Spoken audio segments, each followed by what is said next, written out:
Coming live from the 215, this is your boy Rockin' Reese bringing you another edition of WCC Ring Rockers. How's everybody doing on this Wednesday night? And first of all, I gotta say hey to my co-host, the one, the only, from Los Angeles, California, EL.CIBERNETICO. Hey, what's going on, everybody? What's going on, Maurice?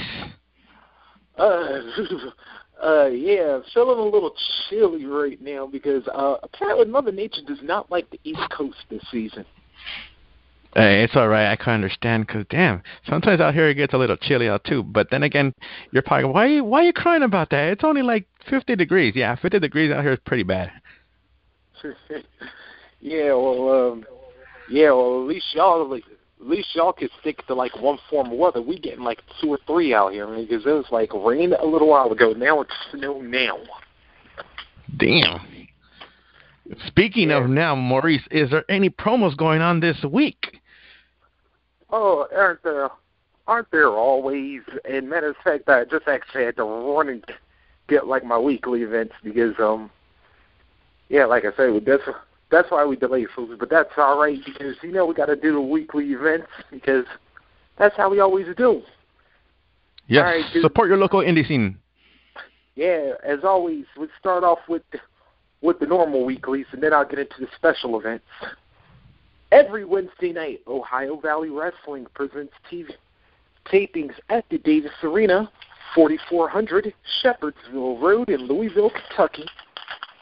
40218. As always, doors open at 6:30, bell time 7 p.m. All tickets for an event are $5 in cash, or you can pay with credit or debit card. If you want to learn more about Ohio Valley Wrestling, check them out at ovwrestling.com or on Twitter at ovwrestling. Remember, that's Ohio Valley Wrestling every Wednesday night at the Davis Arena, 4400 Shepherdsville Road, Louisville, Kentucky, 40218. Every Friday night, Southern Wrestling Federation comes to the SWF Arena, 106 Southside Drive, Tullahoma, Tennessee, 37388. Doors open at 6 o'clock p.m., bell time is 7:30 p.m., and all tickets are $7. To learn more about the Southern Wrestling Federation, go to swfwrestlingtn.com. Remember, that's Southern Wrestling Federation every Friday night at the SWF Arena, 106 Southside Drive, Tullahoma, Tennessee, 37388. Saturday nights, Battle Zone Championship Wrestling comes to the Battle Zone, 264 Old Highway 149 in McGee, Mississippi, 39111. Doors open at 7 o'clock. Bell time is 8 o'clock. All tickets for the event are $5. To learn more about Battle Zone Championship Wrestling, you can look up their Facebook page. Remember, that's Battle Zone Championship Wrestling every Saturday night at the Battle Zone, 264 Old Highway 149, McGee, Mississippi, 39111. Shout out Johnny Reynolds, and thanks for supporting WCC Wrestling Commentary Central. Also, every Saturday night, we have High Velocity Wrestling at the HVW Arena, 3515 Asheville Highway in Hendersonville, North Carolina, 28791. To learn more about High Velocity Wrestling, you call them up at 828-674-1378 to find out about ticket prices and bell times. Remember, that's High Velocity Wrestling every Saturday night at the HVW Arena, 3515 Asheville Highway, Hendersonville, North Carolina, 28791. Also, American Pro Wrestling comes to the APW Arena every Saturday night. The address is 380 Whitney Highway, Spartanburg, South Carolina, 29303. Doors open at 6:30. Bell time is 8 p.m. Tickets are $10 for adults, $5 for kids. Remember, that's American Pro Wrestling every Saturday night at the APW Arena, 380 Whitney Highway, Spartanburg, South Carolina, 29303. Also, every Saturday night, Do or Die Pro Wrestling comes to the Do or Die Arena, 1509 East 5th Street, Metropolis, Illinois, 62960. Doors open at 6 p.m., bell time is 7 p.m., and all tickets for that event are $5. Remember, that's Do or Die Pro Wrestling every Saturday night at the Do or Die Arena, 1509 East 5th Street, Metropolis, Illinois, 62960. Outlaw Championship Wrestling Alliance comes to the Outlaw Arena every Saturday night. That's 25883 North Park Avenue, Elkhart, Indiana, 46514. The doors open at 6:30 p.m. Bell time is 7:10 p.m. Tickets are $5 for general admission. Kids 6 and under get in for free. To learn more about Outlaw Championship Wrestling Alliance, go to OCWAWrestling.com. Remember, that's Outlaw Championship Wrestling Alliance every Saturday night at the Outlaw Arena, 25883 North Park Avenue, Elkhart, Indiana, 46514. And also Saturday nights, Southern Style Pro Wrestling comes to the SSPW Arena, 4484 Highway 411 North in Eaton, Georgia, 30724. Doors are open at 7 p.m. Bell time is 8 p.m. Tickets are $5 for ages 13 and up. Kids 5 and under are for free. Now, for those of you that are 6 to 12 years old, this is what you are. You'll get it for $2. However, if a paying adult presents a coupon, and 2 children ages 6 to 12 can get in for free. Each additional child gets in for $2. To learn more about Southern Style Pro Wrestling, go to sites.google.com/site/Southern Style Pro Wrestling. Or you can hit them up on Twitter at SSPW Webmaster. Remember, that's Southern Style Pro Wrestling every Saturday night at the SSPW Arena, 4484 Highway 411 North in Eaton, Georgia, 30724. And finally, every Sunday night, the United Wrestling Federation comes to the Georgetown Bingo Hall, 150 Edwards Avenue, Georgetown, Kentucky, 40324. Doors open at 6 o'clock p.m. Bell time is 6:30. All tickets are $7. Kids 5 and under get in for free. Remember, United Wrestling Federation comes to the Georgetown Bingo Hall every Sunday night at 150 Edwards Avenue in Georgetown, Kentucky. It's 40324. Those are our normal events, and now here come our special events. Squared Circle Wrestling has a double header up in New York State, starting with first, February 15th. It is Squared Circle Wrestling Singled Out. No, folks, Jenny McCarthy will not be there, I'm sad to say. It's Squared Circle Wrestling Singled Out at the YMCA, 265 West 1st Street in Oswego, New York, 13126. Doors are open at 7:30. Bell time is 8 p.m. Tickets for this event are $12 for general admission, $30 for front row reserved. In the main event, it'll be a Texas Tornado tag team match as Spike Dudley teams with ISIS Effects, to go up against the 2CW heavyweight champion Kevin Steen and his partner, the Juggernaut Jason Axe. For the 2CW tag team titles, the Super Smash Brothers will defend against Planet Fitness, Cheech and Muscle Marcos. In a triple threat elimination match, Roderick Strong will go against Masada and Sami Callihan. In singles action, Colin Delaney will go one-on-one with Slick Wagner Brown.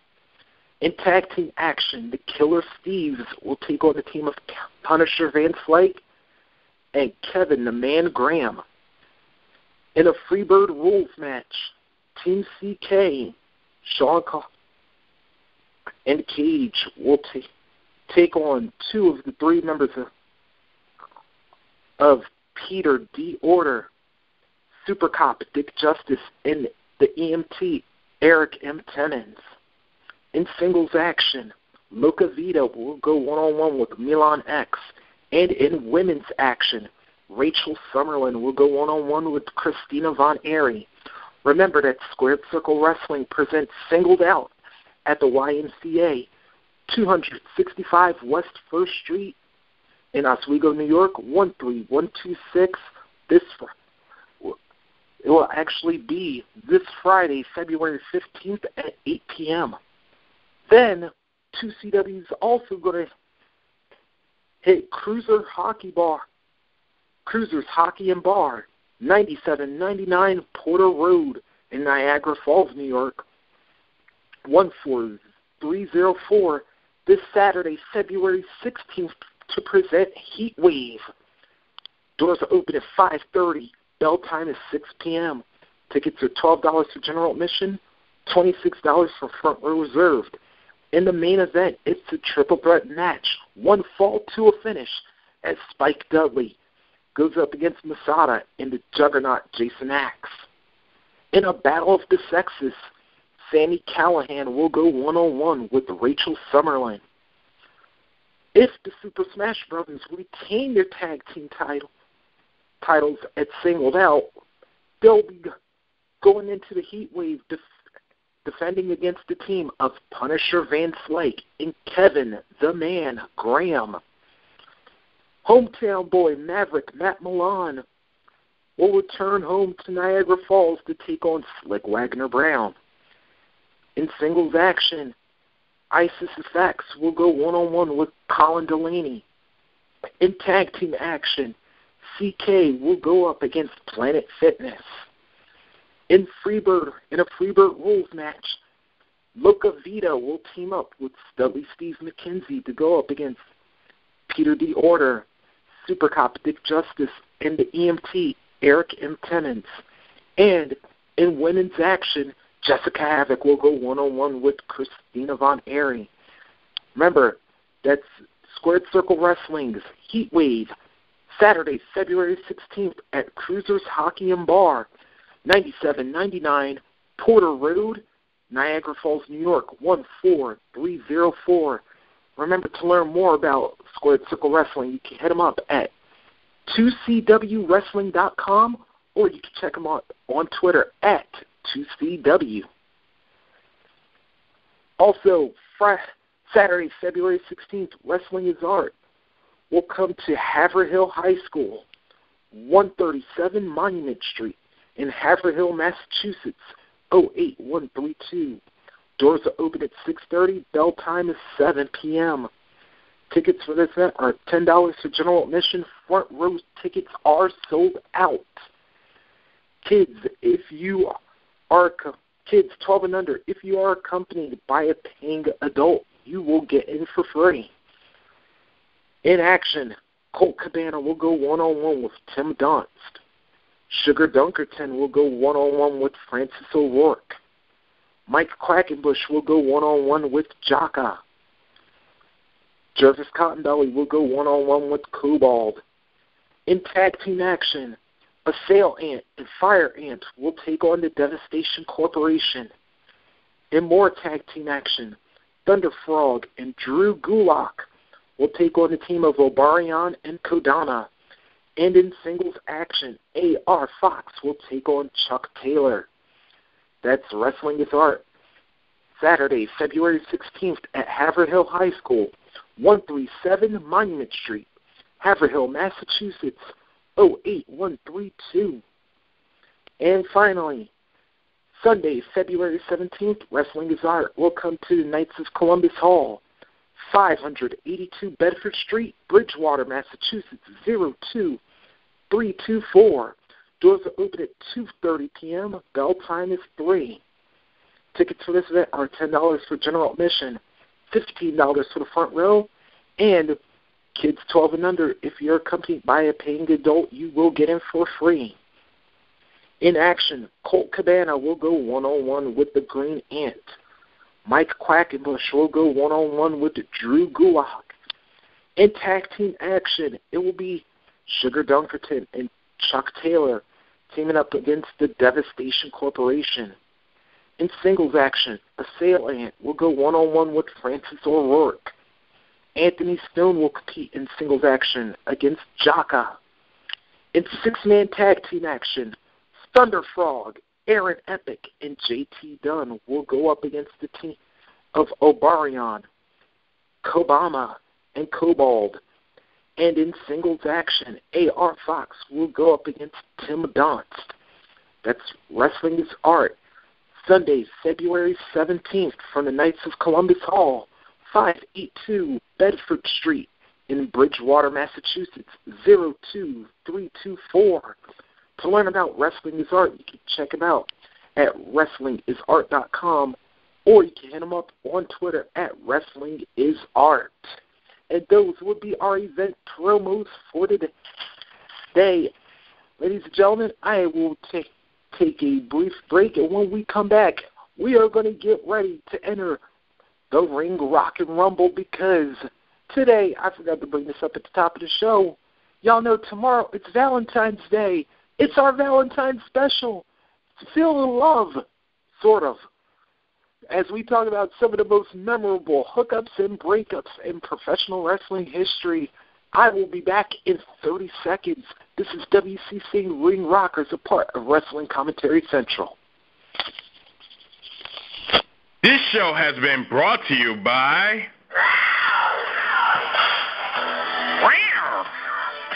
Tiger Blow. Once you go for a blow, you want some more. WCC is not responsible for black-on-black crimes, prostitution, bipolar behavior, or even make your dick smaller than a doorstop while taking this drug. Now available at your retail stores, including Popeye Chicken, Church Chicken, and even Toys R Us. Yes, ladies and gentlemen, I said Toys R Us, so don't judge me. Near you. Enjoy the show, and remember, once you take this drug, you are always winning and trolling. Enjoy the show. Bye-bye.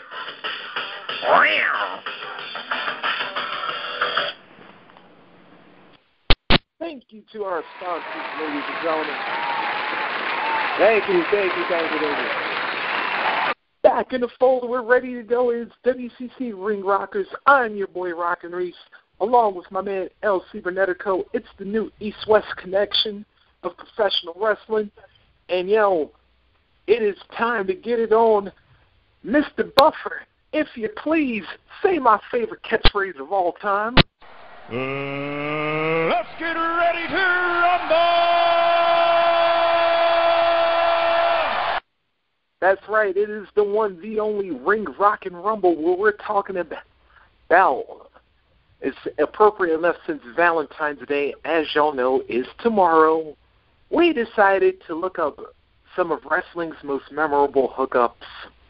And matter of fact, El, I want to get started with perhaps the most notable one. Of course, I'm talking about the Macho Man, the late Macho Man. Actually, they're both the late. Macho Man Randy Savage and Miss Elizabeth. Oh, yeah. I think if anybody had a love story in wrestling, it was the two of them. Would you not agree with me on that? Definitely agree with you then. I thought you were going to say them for last, but hey, let's go. Yeah, well, see, I figured if you're going to start somewhere, start with pretty much the two people whom pretty much were professional wrestling's love story. And here's what made it interesting was that a lot of people, for those who weren't aware of this, Savage and Liz were already married before they entered the WWE. Before they entered the WWE, WAF, take your pick. But it was they actually met in the Kentucky Indies, and for those who remember how the Macho Man, when he came into the World Wrestling Federation in 1985, he went around and pretty much was a free agent. He had everybody from Bobby the Brain Hane and the Mouth of the South Jimmy Hart, even Mr. Fuji chasing him down, wanting to be his manager. But then when it came time for the grand reveal, of all of a sudden we see a stunning beauty walk down the aisle, the one, the only Miss Elizabeth, and it was like, yeah, we were stunned in more ways than one. Well, of course, the beauty, but then it was like, what does she have that these tried and true managers didn't have? And it was like, we would soon find out that it was like, yeah, she could definitely be a coy distraction for any opponent, especially George the Animal Steel. Definitely. But what made their dynamic work was that Elizabeth, although representing a heel superstar, didn't act like a heel. As a matter of fact, she came across more as a babyface, which kind of added to the dynamic. And, of course, Macho Man will always be hiding behind Elizabeth only to temporarily stop his opponent's momentum and wind up regaining the advantage for himself. But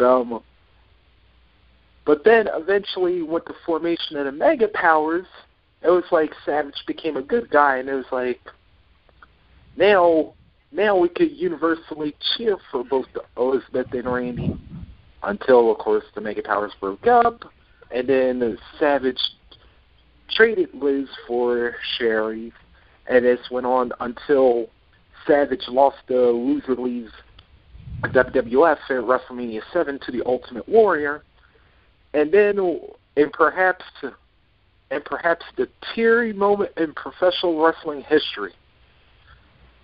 Sensational Sherry is attacking the now dethroned Macho King, but then out of the crowd, Elizabeth stands up for her man and finally tosses Sherry out. We see a bewildered Savage turn around and see his former manager now. And then, not knowing what's going to happen, we see the embrace. And it's like old times, Randy putting Liz on his shoulder in celebration. And then, of course, the mega wedding in 1991 at SummerSlam. And in Madison Square Garden, and you got to know, you got to be touched if you can make New York cry. And no, I don't mean, and I know I do not mean that crazy chick from Flavor of Love. I'm talking New York City. But as we all know, sadly, however, things did not have a happy ending for Randy and Liz, as we all know.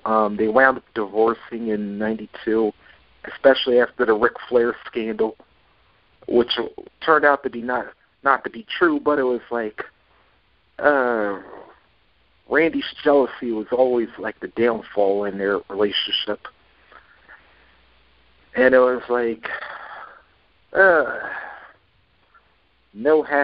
no more happy couple again. So, El, what are your thoughts on Macho and Liz's? Man, just you bringing up both of that. Like I said, I was waiting for this one to be the last one. I was trying to hold the tears in because I'm not gonna lie. What you said was very touching, man. And let's just say this: I was there when it all happened back at WrestleMania, watching it live, and it was a trip. It really was a trip. I mean, I really believed at the time. I really believed that was the last time we would ever see Liz. By the way, Mm. And before even the whole storyline kicked in about how she wasn't around anymore. But prior to that, I really thought that was the last time we ever saw her. There would never be another reunion like that. There would never be another, some kind of putting them back together is what I'm trying to say. And like I said, at the time I was only a kid, so I don't know about these angles at the time. I didn't know about angles. Nobody knew about angles. we still thought Vince was the damn commentator. He wasn't the owner. Yeah. You know. But I know. no. But not to change subjects or anything. But no. You know what, Maurice? It's like, seriously, straight up, this damn story was like was a real, talk about a real love story, man. It's like you're always there for your man. You're down for your man till the end. That's what's up. And I do gotta admit, like, if anybody, like, if there was ever one character in wrestling, I think that it was universally loved, it is could like make you a softie, it was a Lesnar. Yes. Like, yeah, even though I'm mad at WCW that they finally got her to act like a bad woman, but it's like I will dilute that part of the story out. Right. Because we're going to move on to perhaps the second most noted romance in wrestling history. Now, we all know that expression, life imitating art. In this case, we would eventually have art imitating life, because I would be talking about the McMahon, Levesque, Helmsley, whatever you want to call them. Of course, I'm talking Triple H and Stephanie. Oh. Yeah.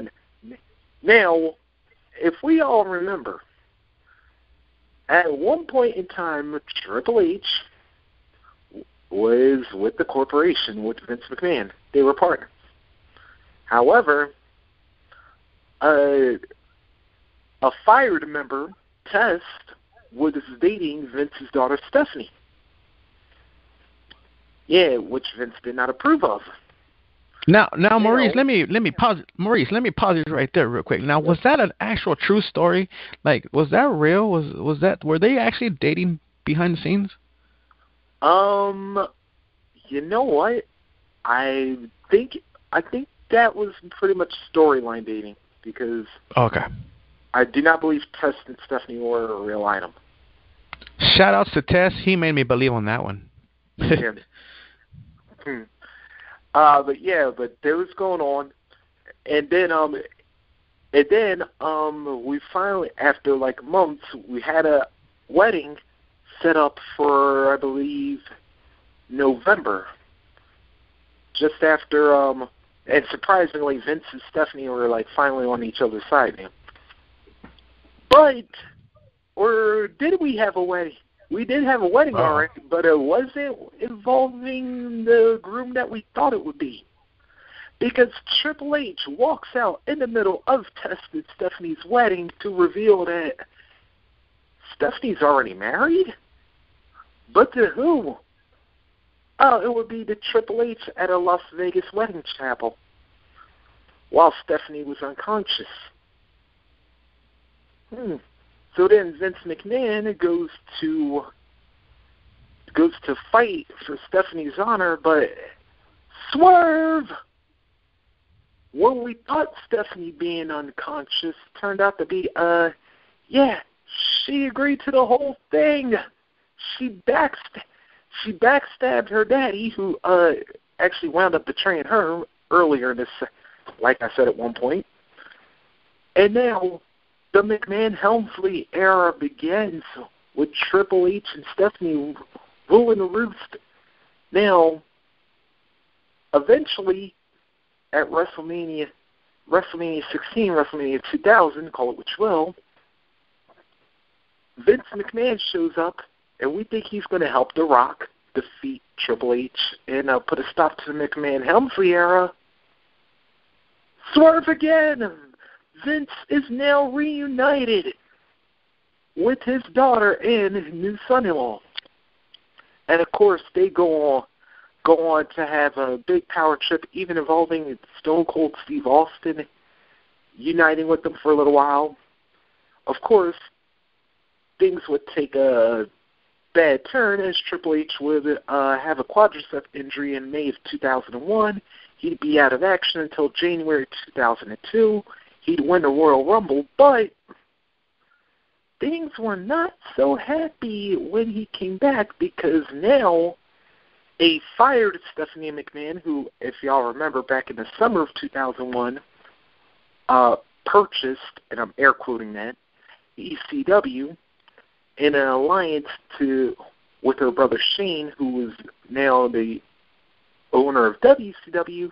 They tried to take WWF down. It didn't work. Now both of them were fired and no longer stock owners in the WWF. So now Stephanie's only just Triple H's wife. They had a few fights. They decided to renew their vows after Stephanie admits that after Stephanie drops a bombshell, it's just she's pregnant. Oh, but right before they renew their vows, Mom Linda McMahon goes to Triple H and breaks a little news. Stephanie's not pregnant. Now, while Vince and Stephanie are walking down the aisle, they're aware that Triple H has now been handed this information. So when it's time for Triple H to say I do, it's like, no, I want to do something. All right, I'm going to tell you what you are, a no good lying bitch. And then he pretty much breaks up with her right there on the spot, and then tells them, sorry, we are no longer a couple. But now to life imitating art, what do we find out in October 2003? They're actually married. So now this is Paul, the Triple H in real life, and Stephanie are a married couple. And matter of fact, three very, very beautiful children right now. So, Elle, what are your thoughts on Triple H and Stephanie? See now, CM Punk, that is a real pipe bomb, okay? That right there is a real pipe bomb. That is a real story to believe. Talk about swerve. Talk about everything in one. There you go, my friend. But Triple H, that's my dog. Marrying the boss's daughter? That's fucking awesome. I would never thought of seeing him like that. But I hate to bring this up, but it's actually true. For those of you that don't know, Triple H was actually going out with China back in the day. Uh-oh. A lot of people didn't forgot about that one. It's like, uh-oh. But no, really, like a lot of people always say, oh, that's cool that they got together. They found love. Well, it's like in a way, that one, Maurice. I don't know if you could help me out with this one. Was Triple H actually married to China, or were they just going out? No, they were only dating. They were only dating. There you go. So imagine that, going out with China and you're saying, you know what, fuck that. Let me leave her behind and go for the boss's daughter. Damn, that's a big move right there. Huge. Well, if you think about it, that kind of started China's downfall right there. Was when Triple H actually wound up. Yeah, when Triple H and Stephanie actually started dating for real, because actually they were dating like within their storyline. So it was like, and actually it was funny because there actually was a moment where China and Stephanie actually interact with each other. Like when Triple H had a little SmackDown match with Eddie Guerrero, and it was like, yeah, China just like plants Stephanie with the DDT, and I was like, ooh. It's a good thing that didn't happen before. It's like a good thing Triple H and Stephanie weren't dating at that point in time, because if there was, that DDT would have been stiff. Very, very stiff. By the way, shout outs to Heather Powell. She also wanted to throw her 2 cents in there. Yeah, Heather, it's in the show. She wanted to mention Triple H and Stephanie and Macho Man and Savage, which happened to be our first 2 picks. But go ahead, Maurice. 10. But it's like, hey, I guess I was mind reading a little bit, because I figured exactly. most people want to. we'll get those out the way first. Buddy, man, you want to talk about love stories? Like this one was like a bizarre world for me because I knew that they were like because I knew like they'd been like good friends for a while, but I didn't know they were an actual couple at one point in time. Of course, I'm talking about V1, version 1, the man who will not die, Matt Hardy, and of course, the high-flying, red-headed Lita. Damn. And now, for those who are aware of the backstory of these two. Whoa! Yeah, hold on, Maurice. Hold on, Maurice. Let me throw this in there real quick. It might get graphic. Viewer discretion is advised. Yeah. Well, when I bring in a certain party, it will be. Now, Matt and Lita have been longtime friends. Of course, when Lita was in North Carolina, she broke in with the Hardys and the Omega team. They've been all around the world, and then they've eventually made it to WWE. If you remember, when Lita came in, she was with S.A. Rios, who was still, at that time, known as Papi Chulo. And then, Papi was disrespecting Lita. Of course, then that drew the Hardy Boys back to deal with them. After Matt and Papi had a match, and then it was like, okay, the Hardys came down and took Lita with them, causing the birth of Team Extreme, who've been rolling around until the Radicals came into the picture. More specifically, Dean Malenko trying to hook up with Lita. And then this went on for like a few months until Matt Hardy wound up causing Lita to beat Dean in a singles match. Afterwards, perhaps a heat of the moment, Matt suddenly kisses Lita. And he felt embarrassed about it at first. But then, Lita decides, nope, you've got nothing to feel embarrassed about, because she lays one back right on Matt Hardy on the middle of the rampway, making the Raw audience go nuts. And then they keep going on. And on, like, for a few years. But then tragedy would strike. After Matt Hardy would get injured after losing to Kane at SummerSlam 2004. And then Kane and Lita would have become a fictional storyline couple. But Lita would actually be a real-life couple with somebody else. Because, see, not only did Matt Hardy lose Lita in a storyline, he would eventually lose her in real life. And to whom? To somebody Matt Hardy had been long-time rivals with. Oh, hell no! Oh, hell! Yep, to somebody who Matt Hardy had been long-time rivals with, and to somebody that my co-host ain't too fond of either. And that's putting it mildly. Who would this dastardly villain be? That would be none other than the rated R superstar himself, Edge. Oh, and and not only would Edge character-wise be with Lita, turns out that they were really hooking. And what makes this even crazier is that Edge was married to Val Venus' sister. So, yeah.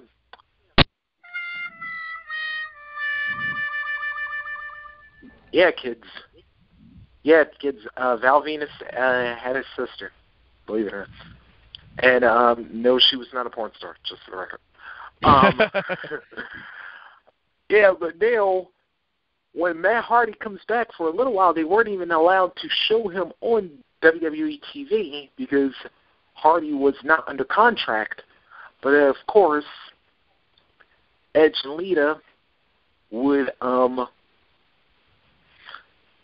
would actually lead to Hardy's demise on Raw, and then they would continue leading up to the WWE Championship after John Cena's 9-month reign would come to an end after he would successfully defend it in the Elimination Chamber, only for Edge to cash in his Money in the Bank spear.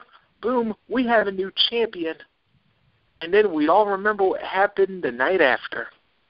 And perhaps one of the most controversial and definitely hard to take your eyes off moments. Edge and Lita would have a live sex celebration in the middle of the ring for all to see. Yeah, I know you will love that audience. I know. Okay, chill out, you horn dogs. And needless to say, this would go on to the end of 2006 when Lita would retire from the WWE. Edge, your thoughts? Well, did I just say Edge? Wow. Oh, sorry. Yes. Audience, y'all messed me up. What were your thoughts on Edge, Lita, and Matt Hardy? Man, I don't know where to start. But like, F Maurice or F Edge? I'm like, wait a minute. Hold on a minute. Wow. Boy. Hold on. No, you know what? All right. That was the start. I'm not gonna lie. That was the start of me hating this particular superstar named Edge. But that was the start of it because, like I said, at first people were saying, it's just an angle. It's just an angle. There's no way he's gonna do that. Some people did actually know, Edge's outside business, like he was married to Val Venus' sister. But then it was like, whoa, this is just too easy to blur out, especially when you have a chance to write it down and put it on a TV show, just like WWE does, And it was like, when I found out about this, I'm like, no, he's not an ass like that. There's no fucking way he's gonna be doing this. There's no way in hell he's gonna be doing this. And then when I found out it was real, I was like, oh hell no. I was like, here we go. Perfect reason why they hate him even more. At the time, man. At the time, guys, it's not, and no, this is not the main reason why I hate Edge. But at the time, yeah, I was a Hardy mark at one point. I think most of us were Hardy marks here. But yeah. But the thing that caught me about this was you remember. Here's the funny thing. Matt and Edge, they were best friends at one point in time. As a matter of fact, they were always traveling. Yeah, they often traveled together, during their ladder matches, the TLC phases, so they had been on the road with each other for the better part of that entire 2-year rivalry between them and the Dudleys, and whoever Jeff would, and sometimes Jericho would tag along with them, after he broke in. Right. To WWE, in 2000. But it was there was a lot of deep-seated emotions there. Very deep, very. Like I said, this story goes so deep into their actual personal relationships, their personal lives, that I've never really thought, I don't want to mention names because I know some of these names are going to be brought up later on the show, but let's just say this. It just goes so deep that you never really believe a wrestler's life is so, and I'm going to be blunt about it. Maurice might be a little PG on this, but I'm going to be blunt about this. Some of these guys are a bit of a little swingers, if you know what I mean. I wouldn't be, and by the way, you could bring up some of them names because... Okay. For instance, the whole deal with Hogan. Yep. The whole scandal with Hogan he might even being gay, with his whole scandal now that he's, Yeah. I was going to leave that one out. Yeah, his tapes and all that crap. I'm not going to get full detail, but I'm saying it shows you that, now hearing some of these stories compared to nowadays, it's like, man, we know wrestlers are kinky. It's like, it's like one of those things, like, it's like now you want to be shocked, but it's like, yeah, we kind of knew something was going on. Another person is to bring up is like, not to change the subject, but another person to bring up is just the same thing about John Cena and his wife.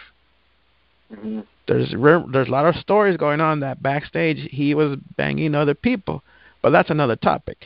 But like I said, this whole Edge thing, it was at the time it was very controversial. It was very controversial. I don't blame Matt for trying to literally kill this guy.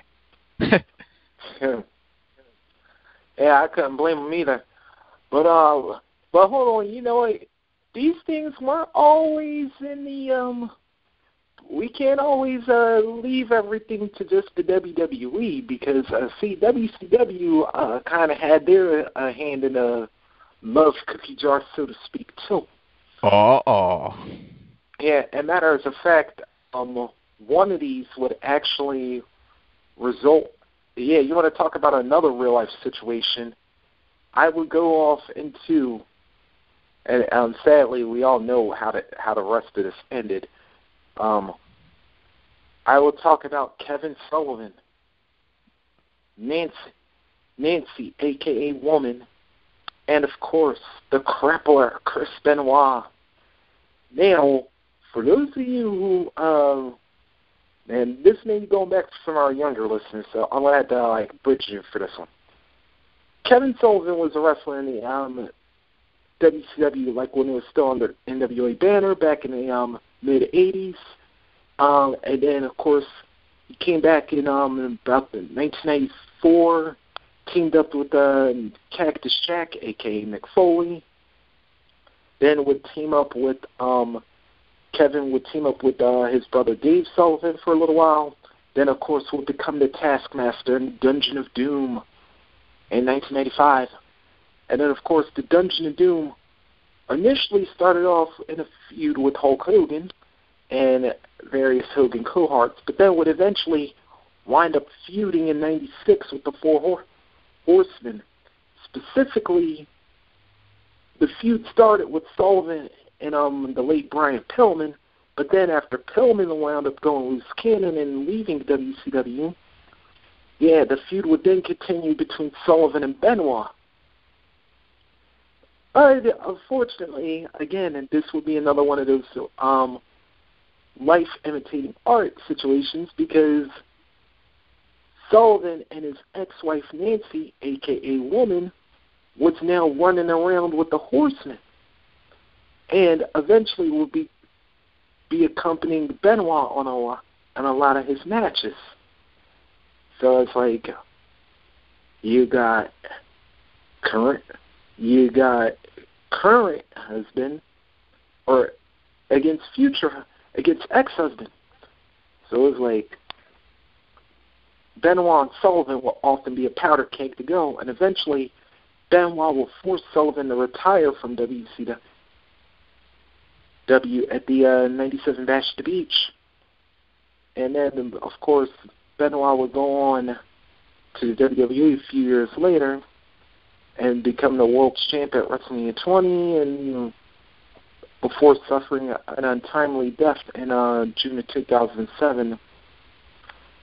L, your thoughts on the Crippler in his first? No, go ahead. No, that was it. Oh, okay. First off, let me just say this: for those of you who don't know what should we call her? Nancy Benoit or Nancy Sullivan? Yeah. Oh, okay. Let's finish off Nancy Benoit. All right. For those of you who don't know who Nancy Benoit is, Google her. I will admit, and I'll say this straight up right now, one of the most, to this day, I think, I'll put her in the top 5 women of all wrestling. One of the top 5 most beautiful women in all of wrestling. Nancy Benoit is one of those chicks that, we nowadays you see people say, you hear women say, "Oh, I'm a bitch. Don't fuck with me 'cause I'm a bitch." No, don't fuck with Nancy. Nancy, God rest her soul, but goddamn, she played that character of a dime piece bitch though. Like you couldn't just mess with her. You couldn't just just come up to me like, "Hi Nancy, would you like to go out with me on a date?" No, no, no. You had to be a man about it. You had to be like grabbing her by the back of her hair and be like, "Come here, girl," really passionate about things. But no, seriously, this whole story of Benoit and Sullivan, it is a trip because it's one of those things like you literally. I mean, we would probably have to talk about it like on a different topic and a different show, mainly even a whole controversial show about them. Who knows? Maybe we might do this on Overload. But to make a long story short, this story has such a twist and turns, and it was like, what? Like you would think we're making this up. Like seriously, you would think we're making this up. But there was a lot of stuff that was going on behind the scenes. But my thing was this. When it comes to love, since Valentine's is tomorrow night, when it comes to love, guys out there, this is what I'm talking about. When you love a woman, be sure that you're in love, because what Chris Benoit did was this. He fell in love with her. Everything about Nancy was fucking awesome. Everything, was perfect about it. They were both in the same business. It's like falling in love with that coworker, but at one point it's just sex, but then next it's like, hey, it's more than just sex now, Mm-hmm. But literally, no, this story, like I said, I could go on and on and on and on and talk about this, but like I said, I'm trying to make it short as fuck about it. But seriously, like, this is what I'm talking about. When a guy falls in love with a woman, go get her, guys. Seriously, just like Benoit did. He fell in love with her. She's fucking hot. What more do you want? And I will say, Benoit went to go conquer his woman. By the way, that was her nickname as well, woman. Benoit went to go conquer her, and he did. Mm-hmm. End of story. But go ahead, Maurice. Yeah, I will say this. That's like, yeah, woman was kind of like the. And by the way, I don't know that I'm pretty sure the real Nancy's not like this, but I was like, her character woman would have probably been the type of person that Kanye wrote Gold Digger about, because yes, because if you think, like, even when I go back to her storyline where she was in a storyline romance with Rick Steiner, yeah, she was like using and abusing. Dude, I was like, damn, Rick Steiner may have been to Chris Humphries before Chris Humphries was even born. Oh, wow. I'm sorry, but it was true. He said it, Rick, not me. He said it. Yeah, Dogface, I'm sorry, my dude, but that's the only thing I can really think of, because it was like, she was like literally playing, and then, of course, the woman would bring in Doom for a little while, but then who does she have her sights set on after she let Doom go? She went to Nate, and she turned them against everybody, made the Horsemen become evil again. And I was like, yeah, matters of fact, and you want to talk about somebody conniving. At one point in time, right, and thankfully Lex Luger was smart enough to do this. Luger was supposed to wrestle Flair in a cage match in 1990's Capital Combat. Before the match began, Luger goes there and tells her, check woman 2. If she going to be in the cage, check her. And, like, literally, she had, like, a syringe hidden inside one of her gloves. Well, thankfully it was covered, but I knew it was. But it was like, she had a syringe inside one of her gloves, probably wanting to inject the Luger with, like, some sort of like substance to make him loopy or whatever. And it was like, damn. You thought, now that would have been something I would expect Flair to do, but to have woman hide, but to hide it on woman, I was like, now that's conniving. Very much so. Oh, but let's see. Oh, yeah. But let's see. We can't go with that. Oh, but we ain't gonna leave TNA out this discussion because yeah. And perhaps one of the wildest storylines, I think, what was up with ODB and that Cody do? I was like, what in the blue hell was up with that?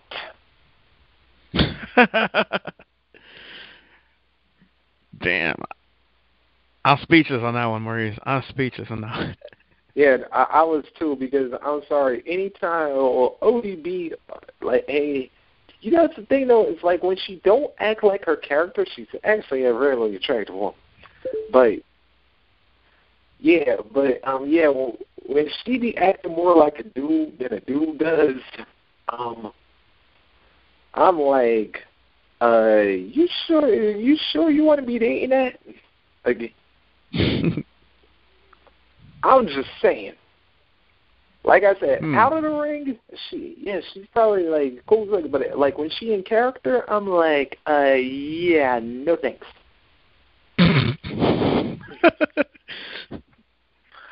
and especially if I gotta hold the women's tag team title for the two, but that's another issue.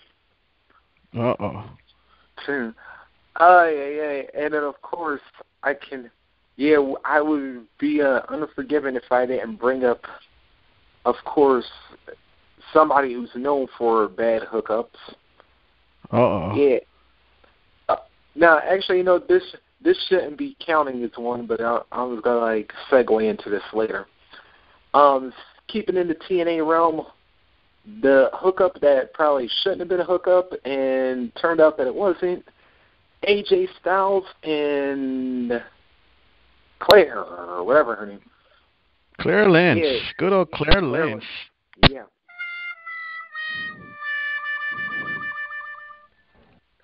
Yeah, and you know what? Actually, this one should have called for dinosaurs on this one, because you know what? It's like, not the mama.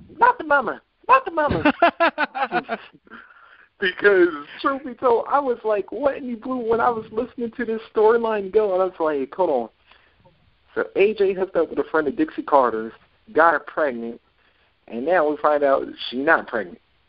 Or if she was, then AJ wasn't the father anyway. He was just trying to stand up for himself. And it was like, what in the blue is going on here? And then on top of that, they had to scrap the whole damn storyline anyway because her real information got out. And I was like, oh, way to go, TNA! You made yourself look foolish again. Damn. Yeah, in the words of our friend Mr. Jacob, the instigator Marshall, tragedy. Yeah, because pretty much all that whole thing was. And speaking of people named AJ and involved in romances, I figured I had to segue into this one. Switching channel back to USA. I'm talking about the reigning. If y'all remember that '90s toy Skip It, yeah, I'm talking to the reigning Skip It champion of professional wrestling, Miss AJ Lee. And where do I even go with this one? Because let's see, she started off with D-Bry, who didn't give a damn about her. But then until he broke up with her after he lost to the world title in 18 seconds at last year's WrestleMania. Then AJ was crazy about CM Punk, but Punk only just wanted to be friends with her, and at least he was honest about it. Let's see, then AJ proposed to Punk, who didn't say yes. He didn't say no either. D-Bry wanted to marry AJ instead, and then we thought, like, oh, cool, they was going to get married Raw 1000. But AJ left him at the altar to become the general manager of Raw. Somewhere in between this, AJ winds up hooking up with Kane. At one point, even came dressed out in a Kane outfit. And then, there goes that. Then suddenly she's hooking up with John Cena until she cost him Money in the Bank to, well, at least the SmackDown Money in the Bank to his boy Dolph Ziggler in a TLC match at the TLC pay-per-view. And now AJ and her Ziggy, Dolph, if anything, please break up with AJ for no other reason, so you don't have to hear people call you your Ziggy ever again. Yeah. Oh. El, talk to me on this one, dude. Because I'm like, man. You know what? Once again, you left me a little speechless, but I got to tell you something about this. Like, what's really interesting about this, personally in myself, and you know, not to put my business out there, but personally in myself, I was actually going through this crap. And what's funny is the person who said that actually claimed, hey, you know, my life is like AJ. And I'm like, really? So this is going on. So I'm like, okay. And you know what? That's the only time I could honestly say about AJ is thank you for that. Thank you for what you do. Because, yeah, I also thought she was a bit of a hosky. 10. But, yeah. Thanks a lot, Maurice, hey. Zack Ryder and Eve Torres for that little messed up romance. Yeah. Real quick, everybody, check out the whole WCC network on YouTube. Subscribe to our YouTube channel at Spawn 2011. 3. That's 20113. Spawn 20113. The number to call is 760 2 zeros. The number to call is 760-569-7676. Access code 200-446#. Follow us on Twitter at WCC Live. Add us on Facebook at facebook.com/group/Wrestling Commentary Central. Maurice, let's keep the list going. Who else is on the list? Oh, also. Well, I kind of like, since you brought up Hoskies again, I went to Zack Ryder and Eve. Can I have, you know what? My boys, David Allen Greer and Damon Wayans had a term for this when they did those men-ons, but I can't quite remember it, though. Hate it. Yeah, that one. Yeah, because, dude, that had no purpose whatsoever. And, of course, Eve wound up backstabbing Ryder at WrestleMania. Way to go there, Zach. You made yourself look like a chump again. If you don't mind me throwing one out there, who could ever forget Teddy Long and good old the sexy Crystal? Oh, yeah, having a heart attack at his own wedding. Come on, Teddy, that's what Teddy Long. That man never could handle a woman. Let's see, what else we got? Hold on. And this one just goes into the although it was a one-time kiss. If there was ever one thing I would admit I'm jealous of The Rock for, man, he got to kiss Trish Stratus. Yeah, and I was like, come on. Yeah, and by the way, if I do say Trish did give one thing, I was about to say she went from The Rock, although she went from The Rock to Christian, which means mortal guys out there, if y'all don't think y'all got a chance with a hot chick, damn it, Trish Stratus hooked up with the creepy little bastard. Oh wow. Hey, she did. Speaking of creepy, how about this? Now, earlier in the show you were talking about Bizarro, I thought you were going to mention Bam Bam and Luna. Yeah, they was Bizarro too, but yeah, since Chris ain't on the line, I could get. Oh Lord, I cannot believe I'm going to mention this one. Mark Henry and you know which one I'm getting ready to say, don't you? Yeah. Yeah, don't hand it to me, people. But Mark Henry and Mae Young, you want to talk about a bizarro hookup? You big dummy. Yeah, Mark, he was a big dummy for that one, though. Oh man, ooh, I needed me about like 5 drinks there. And by the time that storyline happened, I wasn't even an adult yet. But anyway, I'm trying to think. I'm looking for another one that was. But considering this happened in WCW, how about David Flair and Stacy Keibler, a.k.a. Hancock? Ah, yes. Those long, and I could keep on going and going and going. Yep. That's what she said. But yeah, those long-ass fucking legs. My God. Yeah, and matter of fact, here's the part I found crazy. How did David Flair get both Torrie Wilson and Stacy Keibler in WCW? I have no idea. Other than the fact that he's a Flair. Damn, lucky bastard. How about this? Let's go to ECW. Who could ever forget my boy Lance Storm and Don Marie? Yeah. Yeah. Well, actually, I don't think they ever hooked up, but they was always just like manager, client, whatever. No, actually, they're married. What? Damn. That's what I was like, God damn, you lucky bastard. Yeah. Oh, but that did remind me of one thing. Man, you want to talk about strange hookups. How about this? The Sandman's ex-wife, Lori Fullington, hooking up with Raven. Oh, wow. And if y'all remember, this was the infamous night when Kurt Angle left ECW after Sandman was crucified by Raven. How about this? How about this? Beulah and Tommy Dreamer.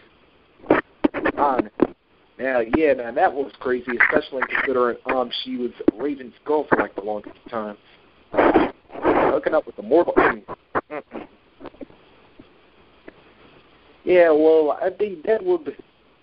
Yeah, and then, ladies and gentlemen, if we had any other weird hookups that we missed, I'm sorry, it's just like there were too many to like concentrate on. Because quite honestly, this is one of our like wildest shows ever. Because I am starting to have really bad flashbacks thinking up with all these hookups and whatever. And by the way, just want to give a quick reminder to you guys. Don't forget, tomorrow night, right after Impact, check out the TNA Recipe with the WCC family. Check us out Saturday for Breakdown. Sunday, we'll have Elimination Chamber post-show. And then Monday night, after Raw, it'll be WCC Uncensored. Tuesday nights, check out L and Mr. Jones with the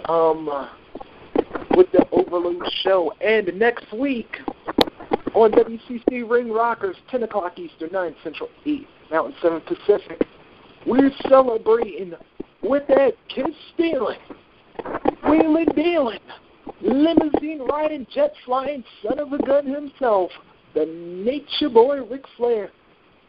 Yeah, can you believe he's turning 64 in about 11 days from right now? So we're going to party it up the only way Nature One is to styling and profiling. Make sure y'all bring at least 5 women, and last one that shows up gets to play Ric Flair's bar tab. Oh wow! Hey, that's the truth. That's all I make sure I'm good. That's all I make sure I'm coming on first. All right, ladies and gentlemen, that's our show for this week. As always, hey, the music never stops, and neither does the wrestling talk. For EL.CIBERNETICO, I am Rockin' Reeves. This is WCC Ring Rockers, a part of Wrestling Commentary Central. Keep on rocking, and I keep on slamming, and I will see you next week. Good night, everybody.